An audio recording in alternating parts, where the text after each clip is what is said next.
नमस्कार बच्चों, हम पढ़ रहे हैं कक्षा 10 की प्रश्नावली नंबर 2.2 है।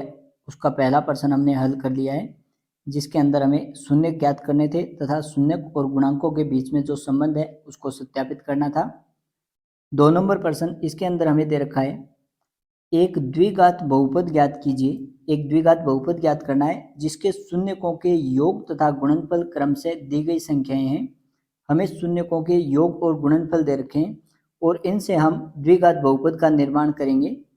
तो इसको ज्ञात करने के दो तरीके हैं। पहला तरीका क्या है, उसके अंदर हम द्विघात बहुपद को मान के चलेंगे, इसका व्यापक रूप लेके चलेंगे।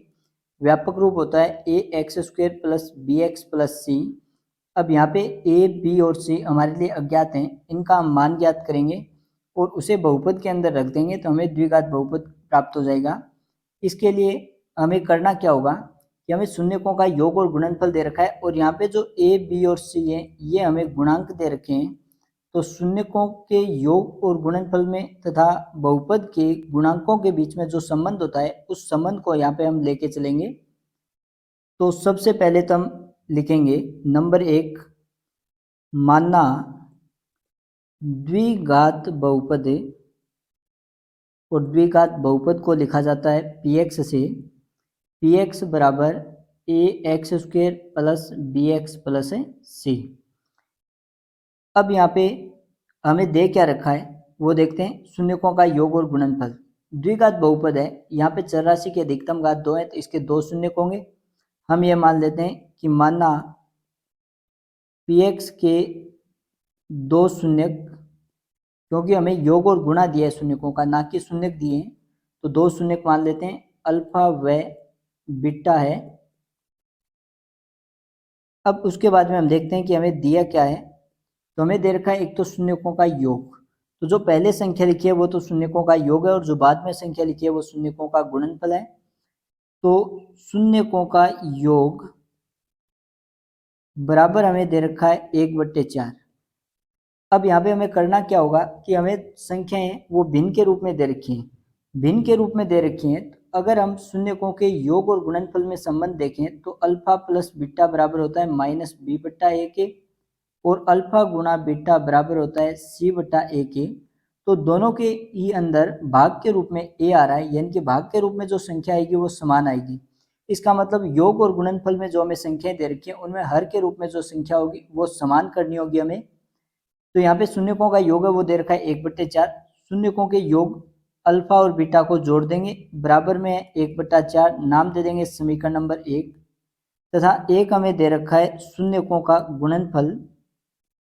शून्यकों का गुणनफल और शून्यकों का जो गुणनफल है वो पहले पार्ट के अंदर हमें दे रखा है -1। शून्यकों का गुणनफल दोनों शून्यकों को गुणा कर देंगे, पहला शून्यक अल्फा है दूसरा शून्यक बीटा है, तो अल्फा गुणा बीटा बराबर -1। अब योग के अंदर भाग में 4 आया तो गुणा के रूप अंदर भी हमें भाग के रूप में 4 लेके आना होगा। भाग के रूप में 4 लेके आना है तो अंश और हर दोनों को हम 4 से गुणा कर देंगे। अंश और हर में समान संख्या का गुणा करने पर संख्या के मान में कोई परिवर्तन नहीं आता है। अल्फा गुणा बीटा बराबर आ गया हमारे पास -1 को 4 से गुणा करेंगे तो माइनस को प्लस से गुणा करेंगे, चिन्ह माइनस, 1 को 4 से गुणा करेंगे 4 एकम 4, भाग में 4, नाम दे देंगे समीकरण नंबर 2। अब शून्य और गुणांकों के बीच में जो संबंध होता है उस संबंध को लिखेंगे। अल्फा प्लस बीटा बराबर होता है -b/a के। अब अल्फा प्लस बीटा का मान समीकरण 1 से रख देंगे, तो अल्फा प्लस बीटा का मान है 1/4 और बराबर में है -b/a, नाम दे देंगे इसे समीकरण नंबर 3। और 1/4 जो मान आया है वो आया है हमारे पास समीकरण 1 से। तथा दूसरा हम संबंध जानते हैं कि अल्फा गुणा बीटा बराबर होता है c/a के। अब अल्फा गुणा बीटा का मान समीकरण 2 से रख देंगे, अल्फा गुणा बीटा बराबर है -4/4, तो अल्फा गुणा बीटा की जगह आ जाएगा -4/4 और बराबर में है c/a, समीकरण नंबर 4। अब 3 और 4 समीकरण है वो ए बी सी के रूप में आ गए और हमें ए बी सी का मान ज्ञात करना है। अगर हम 3 नंबर और 4 नंबर समीकरण की तुलना करें तो 3 नंबर समीकरण में हर के रूप में ए आया है और 4 नंबर समीकरण है उसमें भी हर के रूप में ए आया है। तो दोनों में हर का मान समान है। और बराबर में भी हम देखें तो 3 नंबर समीकरण में हर के रूप में 4 आए और 4 नंबर समीकरण है उसके अंदर भी हर के रूप में 4 आए। तो यहाँ पे दोनों के अंदर ही हर के रूप में समान संख्या ही है। तो जब दो भिन्न बराबर होती हैं, जैसे कि हमें x बट्टा वाई बराबर दे दे 3/5, तो यहाँ पे दोनों भिन्न हैं वो आपस में बराबर हैं, तो अंश का मान अंश के बराबर होगा और हर का मान हर के बराबर होगा, यानी कि x का मान 3 होगा और y का मान 5 होगा। ठीक इसी प्रकार यहाँ पे जब हम तुलना करते हैं तो समीकरण 3 में 1 का मान है वो 4 आएगा और समीकरण 4 है उसमें भी 1 की जगह कितना लिखा है, 4 लिखा है। तो लिख देंगे समीकरण 3 व समीकरण 4 से दोनों समीकरणों में 1 की जगह 4 आए। अब समीकरण 3 में हम देखें तो 3 नंबर समीकरण में दाईं तरफ ऊपर लिखा है -b और बाईं तरफ ऊपर लिखा है 1, तो -b है वो बराबर होगा 1 के, क्योंकि b है वो माइनस में है, हमें प्लस के अंदर लेके आना है, तो माइनस चिन्ह का दोनों तरफ गुणा कर देते हैं। माइनस चिन्ह का गुणा करेंगे, समान चिन्ह का अगर दोनों तरफ गुणा कर दें या भाग दे दें तो उससे संख्या के मान में समीकरण के मान में कोई परिवर्तन नहीं आता है। तो माइनस को माइनस से गुणा करेंगे, यहाँ पे तो b हो जाएगा प्लस का, और बराबर में 1 प्लस का है, इसको माइनस से गुणा करेंगे तो ये हो जाएगा -1। तथा 4 नंबर समीकरण है उसमें देखें बाईं तरफ हमें ऊपर की तरफ दे रखा है -4 और दाईं तरफ ऊपर दे रखा है हमें c, तो c का जो मान है वो बराबर होगा -4 के। तो समीकरण 3 और 4 की तुलना करने पर हमें a, b और c के मान प्राप्त हो गए। अब a, b और c के मान बहुपद px में रख देंगे। a, b व c का मान बहुपद px में रखने पर, तो बहुपद px हमारे पास है, px बराबर है ax² plus bx plus c, तो a की जगह हम लिखेंगे 4, तो 4 गुणा में x² प्लस b की जगह हम लिखेंगे -1, तो ब्रैकेट में -1 गुणा में x प्लस c का मान हमारे पास है -4, ब्रैकेट में लिखेंगे इसे -4। अब इनको हल कर लेते हैं, 4x² प्लस को माइनस से गुणा करेंगे, -1 को x से गुणा करेंगे, तो किसी भी संख्या को 1 से गुणा करने पर वापस वही संख्या आ जाती है। तो x आगे प्लस को माइनस से गुणा करेंगे माइनस, और संख्या हमें दे रखी है 4, तो जो हमें शून्यकों का योग और गुणनफल दे रखा है उनके लिए बहुपद px बराबर होगा 4x² minus x minus 4। Second part में हमें शून्यकों का योग दे रखा है √2 और गुणनफल दे रखा है 1/3। गुणनफल है वो भिन्न के रूप में दे रखा है और यहाँ पे हर के रूप में 3 है, तो जो योग है उसमें भी हर के रूप में 3 लेके आएंगे। सबसे पहले हम लिखेंगे कि माना द्विघात बहुपद px बराबर है ax² plus bx plus c, शून्य मान लेते हैं इसके, क्योंकि द्विघात है, दो घात है तो 2 शून्य होंगे। हम ये मान लेते हैं कि माना px के 2 शून्यक अल्फा व बीटा है। हमें यहाँ पे दे रखा है, एक तो दे रखा है शून्यकों का योग, शून्यकों का योग, और शून्यकों का योग है वो हमें दे रखा है √2, क्योंकि गुणनफल में हर के रूप में 3 है तो यहाँ पे भी हर के रूप में 3 लेके आएंगे। शून्यकों का योग है, दोनों शून्यकों को जोड़ देते हैं, पहला शून्यक अल्फा दूसरा शून्यक बीटा, दोनों को जोड़ेंगे, बराबर में हमें दे रखा है √2, हर के रूप में 3 लेके आना है, अंश को भी 3 से गुणा कर देते हैं और हर को भी 3 से गुणा कर देते हैं, यानी कि 3 का गुणा कर देते हैं, 3 का ही भाग दे देते हैं। इसको हल करेंगे, अल्फा प्लस बीटा बराबर √2 का 3 से गुणा करेंगे, तो 3 को पहले लिख देते हैं, √2 को बाद में लिख देते हैं, भाग में हमारे पास 3, नाम दे देंगे समीकरण नंबर 1, तथा एक हमें दे रखा है शून्यकों का गुणनफल, शून्यकों का गुणनफल, शून्यकों का जो गुणनफल है वो हमें दे रखा है 1/3। शून्य का हमारे पास अल्फा और बीटा है, तो अल्फा और बीटा का गुणा करेंगे, बराबर में 1/3, नाम दे देंगे समीकरण नंबर 2। अब हमें गुणांकों ज्ञात करने a b c, तो योग और गुणांकों के बीच में जो संबंध है उस संबंध को लिखेंगे, क्योंकि हम जानते हैं अल्फा प्लस बीटा है ये बराबर होता है -b/a के, अल्फा प्लस बीटा का मान समीकरण 1 से लिखेंगे। तो अल्फा प्लस बीटा की जगह हम लिख सकते हैं 3√2/3 बराबर में है -b/a, नाम दे देंगे समीकरण नंबर 3। और ये जो हमने मान लिखा है वो लिखा है समीकरण 1 से। तथा दूसरा संबंध हम जानते हैं कि अल्फा गुणा बीटा बराबर होता है c/a के। अल्फा गुणा बीटा का मान समीकरण 2 से 1/3 बराबर में है c/a, नाम देंगे समीकरण नंबर 4। और ये जो मान हमने लिखा है वो लिखा है समीकरण नंबर 2 से। अब समीकरण 3 और 4 की तुलना करें तो समीकरण 3 में हर के रूप में a दे रखा है और बराबर में हर के रूप में दे रखा है 3। इसी प्रकार समीकरण 4 में हर के रूप में हमें दे रखा है a और बराबर में हर के रूप में दे रखा है 3। दोनों ही समीकरणों में हर के रूप में जो संख्या है वो हमें समान दे रखी है। तो जब भी हमारे पास दो भिन्न संख्याएं बराबर में आती हैं, जैसे कि x/y बराबर आ गया a/b, तो x का मान है वो a के बराबर होगा और y का मान b के बराबर होगा, दोनों तुल्य भिन्न होंगी। तो जब हम यहाँ पे समीकरण 3 और 4 की तुलना करते हैं समीकरण 3 व 4 से, तो दोनों ही समीकरणों में हर के रूप में a आया है और जो बराबर में हमें भिन्न दे रखे उसमें दोनों ही भिन्नों के अंदर 3 आया है, तो इसका मतलब a का मान है वो 3 होगा। इसी प्रकार समीकरण 3 में ऊपर वाली संख्या देखें यानी कि अंश को देखें तो बाईं तरफ है वो अंश है 3√2 और दाईं तरफ अंश है -b, यानी कि -b का मान है वो बराबर होगा -b का मान है वो बराबर होगा 3√2 के। अब b है वो माइनस का है तो दोनों तरफ माइनस चिन्ह का गुणा कर देते हैं। माइनस का माइनस से गुणा करेंगे तो b प्लस हो जाएगा, बराबर में प्लस की संख्या का माइनस से गुणा करेंगे तो माइनस के आ जाएंगे 3√2। ठीक इसी प्रकार 4 नंबर समीकरण है उसमें दोनों अंशों की तुलना करें तो बराबर के दाईं तरफ अंश c दिया है और बराबर से बाईं तरफ अंश 1 दिया है, तो यहाँ पे c बराबर हो जाएगा 1। अब हमारे पास a, b और c तीनों के मान आ गए, तीनों के मान बहुपद के अंदर रख देंगे। तो a, b व c के मान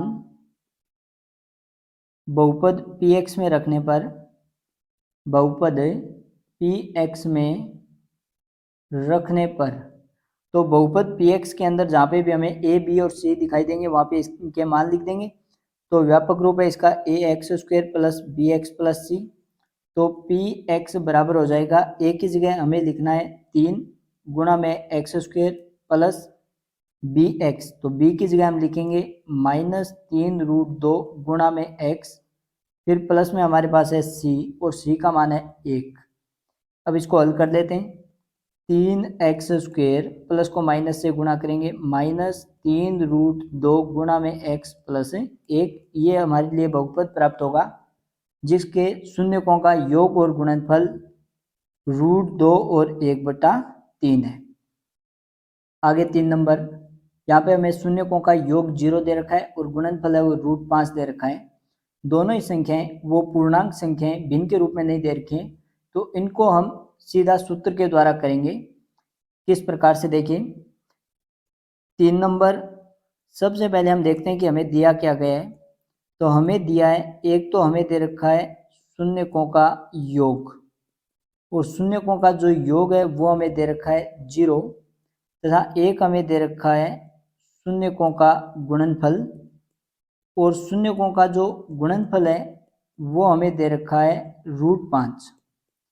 योग और गुणनफल पूर्णांक संख्या के रूप में तब हम लिखेंगे तब बहुपद px बराबर होता है x² माइनस से शून्यकों का योग गुणा x प्लस शून्यकों का गुणनफल। तो px बराबर x² माइनस शून्यकों का योग, शून्यकों का योग हमें दे रखा है 0 गुणा में x प्लस शून्यकों का गुणनफल और शून्यकों का गुणनफल हमें दे रखा है √5। हल करेंगे इसको तो x² माइनस 0 को किसी भी संख्या से गुणा करेंगे 0 आएगा प्लस में √5। अब यहाँ पे संख्यात्मक मान हमारे पास है -0 प्लस के √5, दोनों को जोड़ेंगे तो एक संख्या माइनस की एक संख्या प्लस की, विपरीत चिन्ह की संख्याएं घटाव होगा, √5 में से 0 घटाएंगे √5 बचेगा और बड़ी संख्या है वो प्लस की है तो प्लस के रूट 5। तो यहाँ पे जो बहुपद पी एक्स है वो हमारे पास आ जाएगा एक्स स्क्वेयर प्लस रूट 5। अब इसी पर्सन को जो हमने पहला और दूसरा पार्ट किया है उनकी तरह भी कर सकते हैं कि यहाँ पे हमें शून्यकों का योग, जिसे हम लिखेंगे अल्फा प्लस बीटा, ये तो हमें दे रखा है 0, और शून्यकों का गुणनफल अल्फा बीटा बराबर हमें दे रखा है रूट 5। अब क्योंकि योग अल्फा प्लस बीटा बराबर होता है माइनस बी बट्टा ए, तो यहाँ पे हर के रूप में एक संख्या आती है, तो 0 को हम लिख सकते हैं 0/1। ठीक इसी प्रकार रूट 5 को हम लिख सकते हैं रूट 5/1। इसे नाम दे देंगे समीकरण नंबर 1 और ये हो जाएगी समीकरण नंबर 2। उसके बाद में हम लिखेंगे कि अल्फा प्लस बीटा बराबर होता है माइनस बी बट्टा ए के। यहाँ पे अल्फा प्लस बीटा का समीकरण 1 से मान लिख देंगे 0/1 बराबर माइनस बी बट्टा ए, तथा अल्फा बीटा बराबर होता है सी बट्टा ए। अल्फा बीटा का मान लिख देंगे रूट 5/1 बराबर में है सी बट्टा ए। नाम दे देंगे समीकरण 3 और 4। समीकरण 3 और 4 की तुलना करेंगे तो दोनों ही भिन्नों के अंदर जो दोनों समीकरण दे रखे हैं इनमें हर के रूप में ए दे रखा है और दाईं तरफ हर के रूप में 1 दे रखा है, यानी कि दाईं तरफ की संख्या और बाईं तरफ की संख्या दोनों हमें समान दे रखी है, यानी कि ए की जगह कितना आएगा 1 आएगा।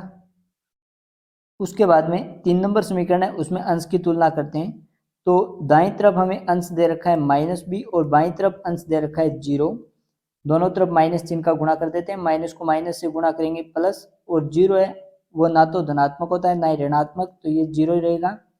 ठीक इसी प्रकार समीकरण 4 है उसकी जब हम तुलना करेंगे तो अंश की तुलना करते हैं, एक तरफ अंश सी है और एक तरफ रूट 5 है, तो सी का मान हो जाएगा रूट 5, ए का मान 1, बी का मान 0, सी का मान रूट 5। अब ये द्विघात बहुपद जो हमने माना है a x square plus b x plus c, उसके अंदर ए बी सी के मान लिखेंगे, तो ए की जगह आ जाएगा 1, बी की जगह 0 और सी की जगह रूट 5, और वही हमें यहाँ पे प्राप्त हुआ है, ए की जगह 1, बी की जगह 0 और सी की जगह रूट 5। यानी कि दोनों तरीकों से प्रश्नों को हल कर सकते हैं और दोनों तरीकों से उत्तर समान प्राप्त होंगे। आगे 4 नंबर, शून्यकों का योग है वो तो हमें दे रखा है 1 और शून्यकों का गुणनफल दे रखा है 1। यहाँ पे भी पूर्णांक संख्या दे रखी है तो इसे 3 नंबर पार्ट की तरह हल कर सकते हैं। सबसे पहले तो लिखेंगे कि दिया गया है शून्यकों का योग, शून्यकों का योग है ये तो हमें दे रखा है 1, तथा 1 हमें दे रखा है शून्यकों का गुणनफल, और शून्यकों का जो गुणनफल है वो भी हमें 1 दे रखा है। तो जब हमें योग और गुणनफल पूर्णांक संख्या दे रखी हो तो सीधा सा सूत्र का प्रयोग करेंगे कि तब बहुपद पी एक्स बराबर, और बहुपद पी एक्स बराबर होता है एक्स स्क्वेयर माइनस शून्यकों का योग गुणा एक्स, और प्लस में आता है शून्यकों का गुणनफल। तो पी एक्स बराबर हो जाएगा एक्स स्क्वेयर माइनस शून्यकों का योग, शून्यकों का योग हमें दे रखा है 1 गुणा में एक्स प्लस शून्यकों का गुणनफल, और शून्यकों का गुणनफल हमें दे रखा है 1। हल करेंगे इसको तो पी एक्स बराबर हो जाएगा एक्स स्क्वेयर, एक्स को 1 से गुणा करेंगे एक्स आएगा, और चिन्ह हमें दे रखा है माइनस और प्लस में 1, तो यहाँ पे बहुपद हो जाएगा x square minus x plus 1। आगे 5 नंबर, 5 नंबर पार्ट है, यहाँ पे हमें शून्यकों का योग और गुणनफल है वो भिन्न के रूप में दे रखा है, तो उन्हें 1 और 2 नंबर की तरह करेंगे। इस पर्सन को हम 3 और 4 नंबर पर्सन है उनकी तरह भी कर सकते हैं। किस प्रकार से, सबसे पहले हम लिखेंगे नंबर 5 शून्यकों का योग, और शून्यकों का जो योग है वो तो हमें दे रखा है -1/4, तथा शून्यकों का गुणनफल ये हमें दे रखा है 1/4। तो एक तो तरीका हो गया 1 नंबर और 2 नंबर की तरह, तो वहाँ पे सर्वप्रथम हम बहुपद मान के चलेंगे, बहुपद a x square plus b x plus c. अब ए बी सी आ गए तो शून्यकों के योग और गुणनफल है, इनके साथ जो शून्य गुणांकों का संबंध होता है वो संबंध लगाएंगे और वहाँ से तुलना करके ए बी सी का मान प्राप्त करेंगे। दूसरा तरीका सीधा सा सूत्र के द्वारा हो गया कि जब हमें योग और गुणनफल दे रखा है तो बहुपद पी एक्स बराबर होता है एक्स स्क्वेयर माइनस शून्यकों का योग गुणा एक्स प्लस शून्यकों का गुणनफल, योग और गुणनफल का मान लिख देते हैं। तो px बराबर एक्स स्क्वेयर माइनस शून्यकों का योग हमें दे रखा है -1/4, तो ब्रैकेट में लिखेंगे इसको, गुणा में x प्लस शून्यकों का गुणनफल हमें दे रखा है प्लस के 1/4। अब यहाँ पे हम देखें हर के रूप में हमारे पास 4 आ गया, तो हर के रूप में 4 है, तो 4 का प्रत्येक पद में गुणा कर देते हैं। जो भी संख्या हर के रूप में आएगी उसका प्रत्येक पद में गुणा करेंगे। तो 4 का प्रत्येक पद में गुणा करने पर, तो सबसे पहले जो बाईं तरफ हमें पद दे रखा है px, इसका गुणा होगा 4 से, बराबर में पहला पद हमें दे रखा है एक्स स्क्वेयर, इसका गुणा भी 4 से, फिर माइनस ब्रैकेट के अंदर दे रखा है -1/4 गुणा में x, इसके साथ भी 4 का गुणा होगा, प्लस में 1/4 है, इसके साथ भी गुणा होगा 4 का। यानी कि यहाँ पे टोटल हमें 4 पद दे रखे हैं। एक तो बराबर से पहले हो गया, दूसरा एक्स स्क्वेयर, तीसरा हो गया -1/4 गुणा x, और चौथा हो गया 1/4। प्रत्येक पद के गुणा में 4 आ जाएगा, प्रत्येक पद को 4 से गुणा कर दिया। अब 4 गुणा px, क्योंकि बहुपद को px से, gx से, qx से, इनसे लिखा जाता है, तो यहाँ पे 4 गुणा px आ गया, केवल एक ही शब्द आना चाहिए, तो 4 गुणा px है, उसकी जगह हम लिख देंगे qx बराबर एक्स स्क्वेयर को 4 से गुणा करेंगे तो संख्यात्मक मान को पहले लिख देते हैं, चर राशि को बाद में लिख देते हैं। आगे इनको हल करेंगे तो ये तीनों पद हमें गुणा के रूप में दे रखे हैं, और जब संख्याएं गुणा और भाग के रूप में होते हैं तो उनका आपस में भाग दे सकते हैं। तो नीचे 4 है और ऊपर 4 है, 4 में 4 का भाग एक बार जाएगा, बाकी संख्याओं का गुणा करेंगे, माइनस का माइनस से गुणा प्लस चिन्ह, और x का 1 से गुणा करेंगे 1x। आगे हमें प्लस में दे रखा है 1/4 गुणा 4, दोनों संख्याएं गुणा में, तो अंश और हर में समान संख्या का भाग जा रहा है, भाग दे देंगे, 4 में 4 का भाग एक बार जाएगा, तो यहाँ पे बचेगा प्लस में 1, तो यहाँ पे बहुपद हो जाएगा 4x² प्लस x प्लस 1। ठीक इसी प्रकार हमें 6 नंबर दे रखा है, जिसमें हमें शून्यकों का योग है वो तो दे रखा है 4, और शून्यकों का गुणनफल है वो हमें दे रखा है 1। तो यहाँ पे सूत्र लिखेंगे हम, px बराबर x² माइनस शून्यकों का योग गुणा x प्लस शून्यकों का गुणनफल।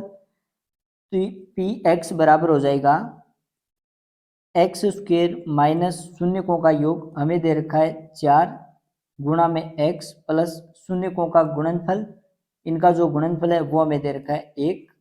हल करेंगे इसको, x² माइनस संख्यात्मक मान और चर राशि का कभी भी गुणा नहीं होता है, केवल इन्हें गुणा के रूप में लिखा जा सकता है, और प्लस में हमें दे रखा है 1, तो यहाँ पे बहुपद हो जाएगा x² माइनस 4x प्लस 1। इस प्रकार प्रश्नावली 2 है वो कंप्लीट हो चुकी है।